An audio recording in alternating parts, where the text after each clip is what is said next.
This is your 2019 Hyundai Elantra GT, but it's not just any GT, it's from their new N Performance line. So the whole name of the car is a 2019 Hyundai Elantra GT N line. A lot of words, a lot of car. Let's get right into the perks, quirks, and irks. So I have the manual trim. Yes, it's called the manual trim, and there's an automatic trim. We'll get into more of the drive stuff during the drive, but for now, let's go on the exterior.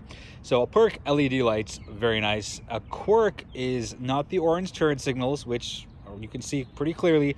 Got the 4-ways on like I do in most of my videos, but when those are off, those are your day runners.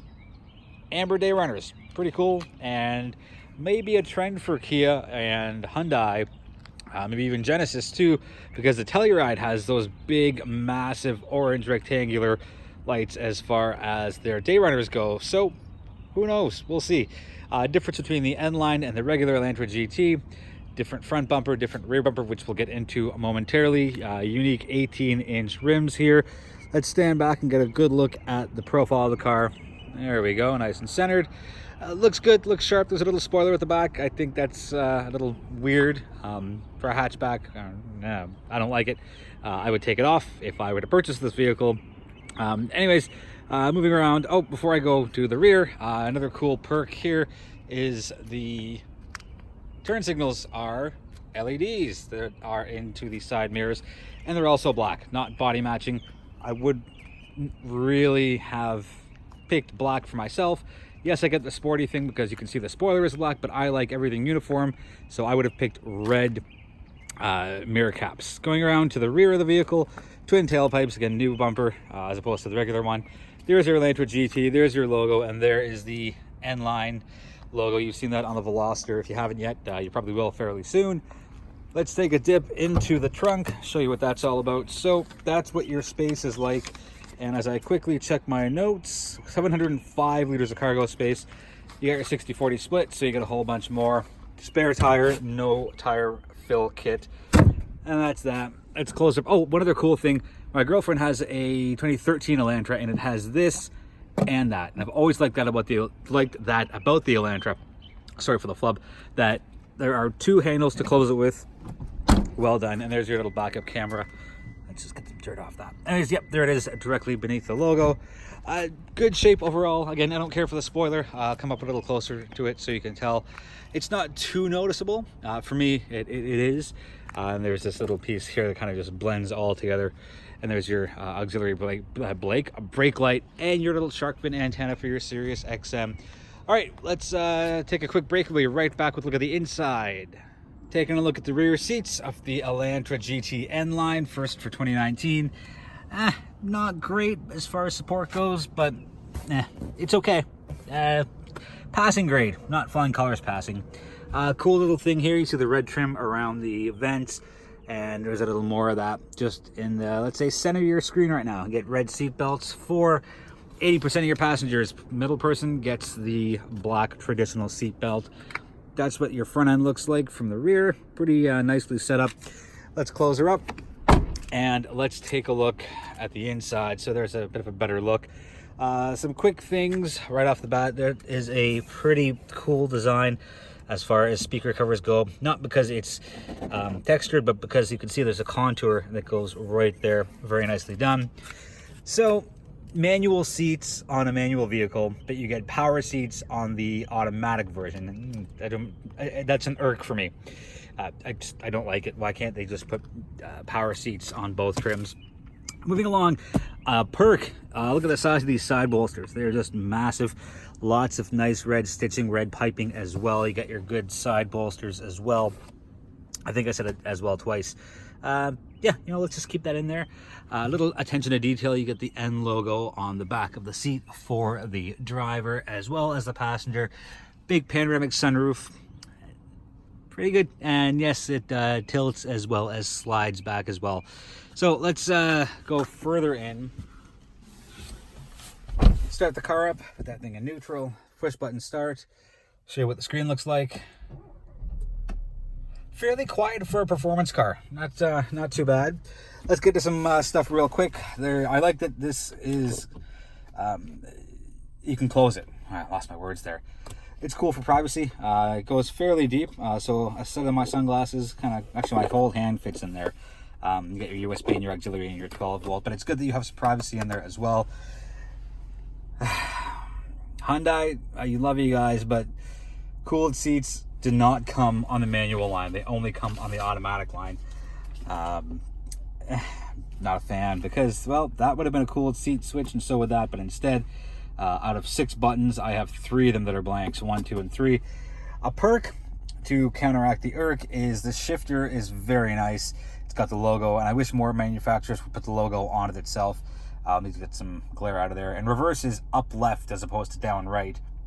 I like it to be up to the left, and you just lift this little ring here, and a little attention to detail. There is a little, oops, get that centered, little red design piece there. Very nice, goes along with the stitching up the boot. This is great. Hyundai's got one of the best HVAC setups out there because it's so easy to run through everything. Infotainment, again, same thing, very easy to walk through and pull all your information. CarPlay is standard, Android Auto is standard, and that's really all you need. Everything else, again, standard par for the course. Let's go through the dashboard. Here's another big irk for me. Because this is the manual one, my little screen here is 3.5 inches. If I had the automatic, it'd be 4.2. So another, thing you're missing out on by picking manual. Save the manuals, hashtag. Anyways, here's what I love about the little center screen, regardless of its size. Doesn't matter where you put your lights, Hyundai will always tell you, same with Kia and Genesis, as to what position they're in.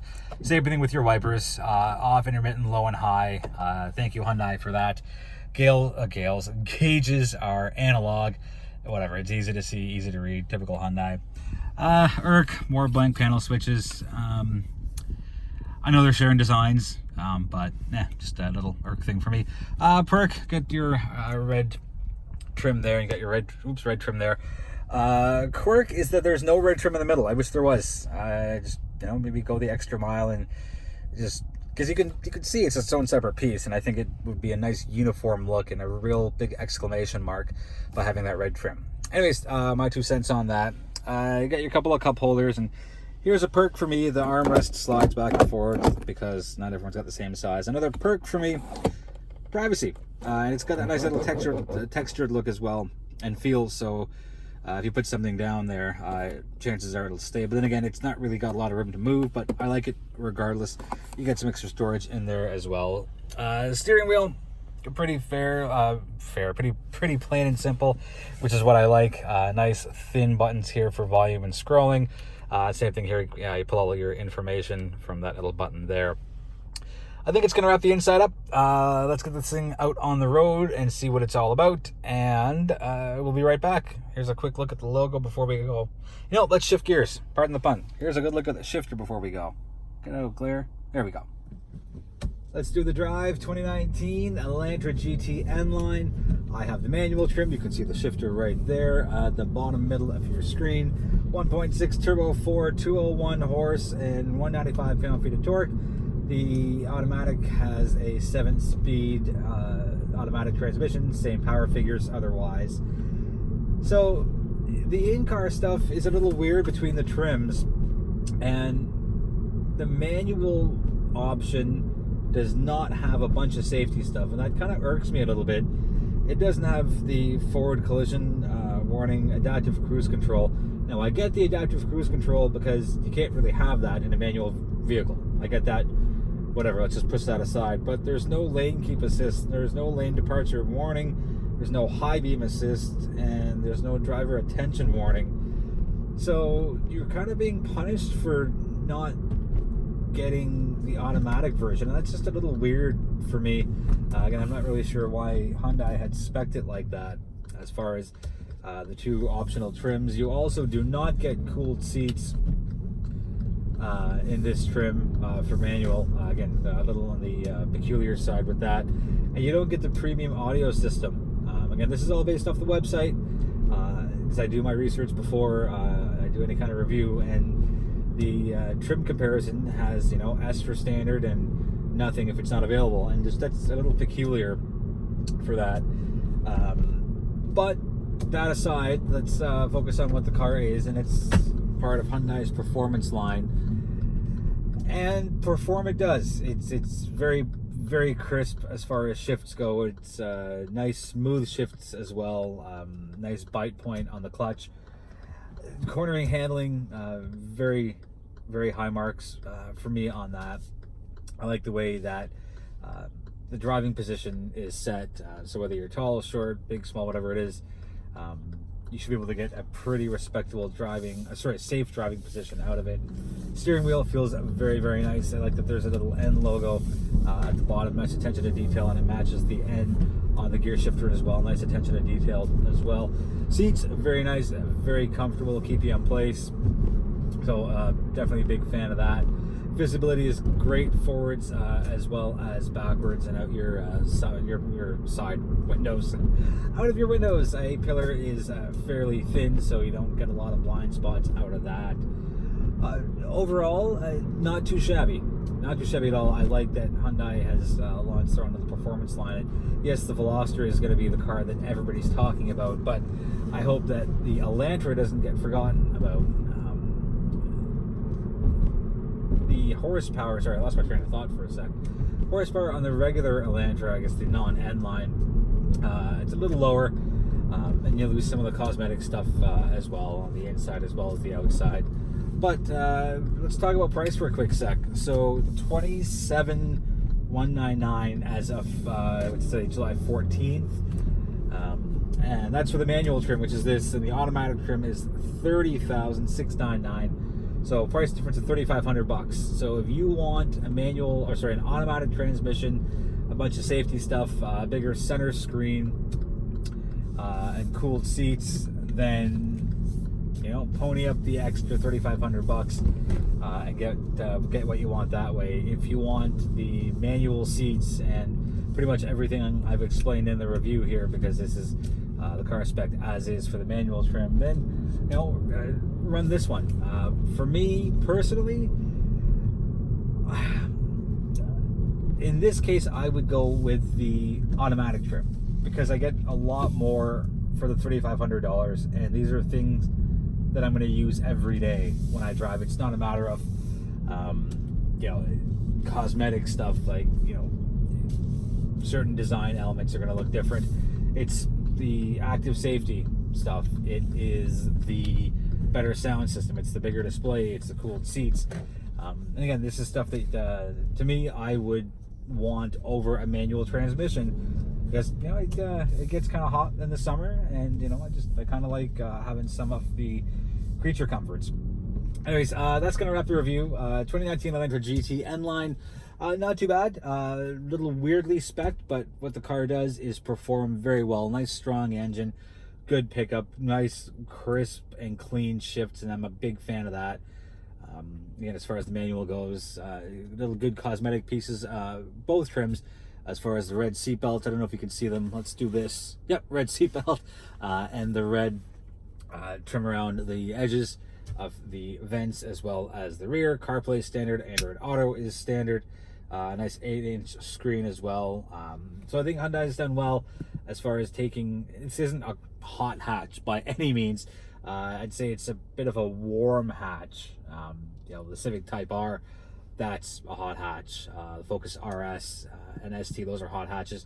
But Hyundai's done well in balancing comfort, functionality, as well as speed. So hats off to them for that. They've done very well.